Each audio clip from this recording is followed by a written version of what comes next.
to all the boys, forever and ever, All or the boys I more, loved before, always and forever.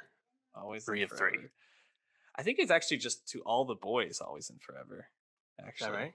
yeah, they took out Oh, I love before. Now it's it's a just good to all the idea. It's a boys. short title. Yeah, and they're back, folks. The third installment. Um, Lana Condor, Noah Centineo, and all those other quirky characters. All those other kids. Yeah, and and we're back talking about them for the third installment. Um, Michael Fim- Fimo Fimignari.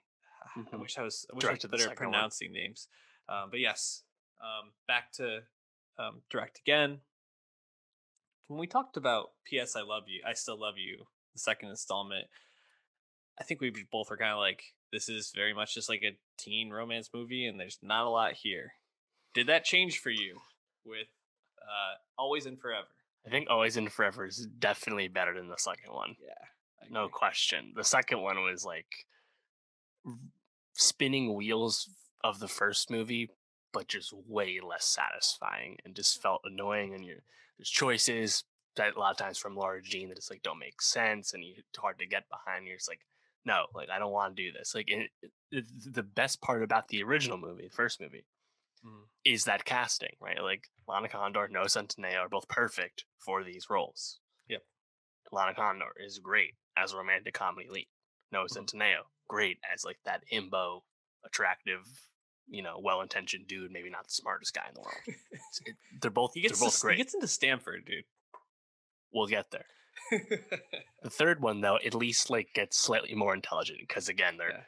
their senior year. They're thinking about colleges. They're talking about some real life decisions, right? It's like, do you do you use your high school relationship to dictate your future plans and where you go to college when you're going away to college? It's an important thing. A lot of people have made that mistake.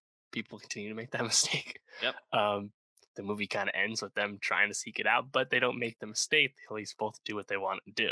Mhm. So I think the message is good. And like, yeah, there's a lot of like cheesy stuff again.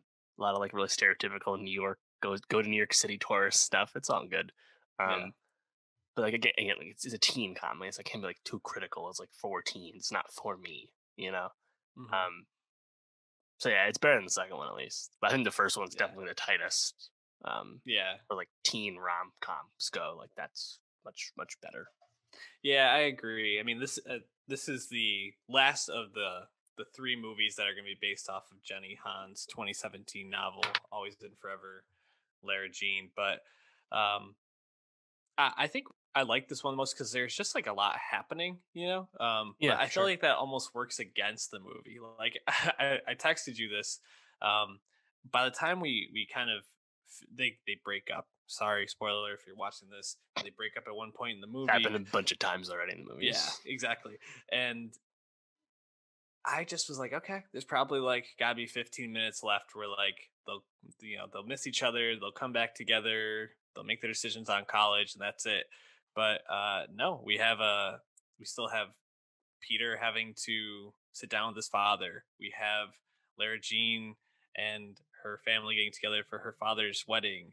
There's like just still so much to happen at that point, and we had already gotten like I don't know, like so much plot. Like they went to New York, they had all these things happen. Like prom proposal, her getting rejected, him Mm. getting. It was just like, oh god, how much more can there be? But Yeah, all the little bits were a lot of fun. Like I loved seeing them running around New York. I thought that was fun. Made me just really wish New York was New York right now. Like yeah. not Oh COVID. God, Um, I thought there were they some cover really some like fun ground too. things. Midtown Oh, Lower Manhattan. It's not just Times Square or anything. what was this trip like? Just like take kids to New York and let them run around? I don't. Yeah, I so don't understand. they're from Portland, Maine, I think it is. So it's a bus Yeah, trip, far bus trip. But it's a long trip. yeah, I guess schools do that, right? But like, I didn't know if Yes, schools did that for like sleepovers. I guess I that was only knew of like intense. from like greater New York areas, like day trips kind of stuff. But It, I don't know. I thought it was like I never did this, so I thought it would they would same. at least have like I'm gonna go to the Met, and then afterwards you'll have like 3 hours to go do whatever you want. But they were just like, here, you're in New York City, we're Oh gonna go yeah, get drunk. I was like, it didn't make cool. much sense. No. loved the chaperones though. Just go get drunk and don't do shit. Um, but yeah, I thought this was pretty good. For these movies. Any moments, scenes, things you really liked? I appreciated the continued reverence for K-pop in this, notably in the Mm, second one. Blackpink's "Kill This Love" drops at I think a really wise point in the movie. And this time you got Girls' Generation, I think, when they're in Korea and being the movie, and then Blackpink again with Pretty Savage. So I appreciate that touch. That's nice keeping that going. Um, my favorite music choice was when she gets rejected from Stanford and they do like this slowed down cover of If You Want to Be My Lover. And I just was like, Sure. what is happening here? It was just so ridiculous, but Yeah. pretty Um, funny. I just had a few notes about lines like when they're talking about both going to Stanford, being in the Bay, and Noah's like Peter Kavinsky's like, oh yeah, we can go to all these famous bakeries in San Francisco. We'll go to Fisherman's Wharf all the time. I was like, bro, you don't go to Fisherman's Wharf if you're a local in the Bay. That is Mhm. the biggest tourist trap in San Francisco. That is a uneducated thought. It just made me laugh. It's like people don't go to Fisherman's Wharf if they live in San Francisco. Right. Also, you said it. Noah Centineo got into Stanford, but not Laura Jean. What? Because Yeah. Stanford, yes, they have athletic scholarships, but they also have a high standard for their academics Academics. for their Yes. athletes. So it's very unrealistic because Peter will tell you he's not the smartest guy. Um, Also, in general, like two kids wanting to go to Stanford together is just very unrealistic if you look at the acceptance rates of prestigious schools like Stanford. So I was like, this is a bit of a stretch. Maybe Mhm. most teens don't know that. I don't know, but I was like, hard to find believable. Totally. And I also one love the apartments in New York City that all the NYU students stay in. Like just some of the like nicest Yeah, dorms, I guess, or like I gotta don't know. say too, like Not a that lot of money party though. that party they go to is like has to be a school sponsored one because that's no way that's just some random like Right? normal people party like Yeah. on some So like loft where it's not packed at all. Like what the fuck was that? I know, so random. And then like that band, I was like, what's happening? But yeah, also I didn't understand why we needed to give Peter this plot with his dad. Like, has Oh that been? god, no. I don't remember that in any of the past movies. I think that's I the knew biggest he. flaw of this third film is that there's too many of those side plots. Yeah. Like anything with their friends, I just didn't remember where those threads left off in the from the first Right. two movies, so I didn't really follow any of that at all. Mhm. But yeah, like Peter's dad, like was that a thing? I I don't don't know if that was remember. a thing. Yeah, I guess people who probably are a lot more into this trilogy than we are will be like, yeah, of course. Like, I think I remember.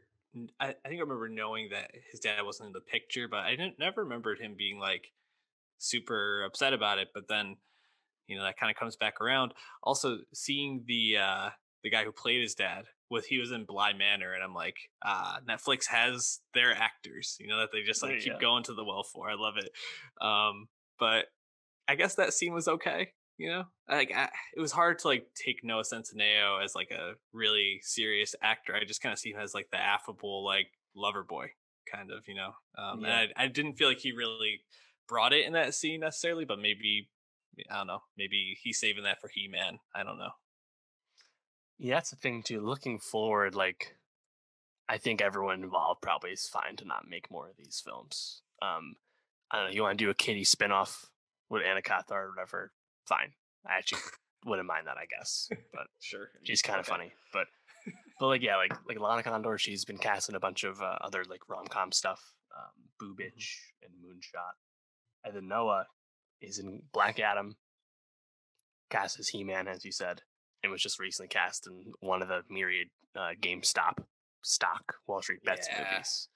So it's kind of interesting that it seems like Noah's getting more work than Lana, but I feel like Lana's definitely the more winning presence, Yes. better actor through these three Yeah. movies. How Not old is not concerned about her how career or old is anything, Noah but Centineo? He's gotta be a little older, right? He's only 24 and she's 23. Crazy. Also, he was yeah. born a day I after me. first knew who Lana Condor was because she played Jubilee in some of the Fox X-Men films, and she didn't have any Mm, lines because her that biggest scene was cut. damn. That's how I knew Well, who she was.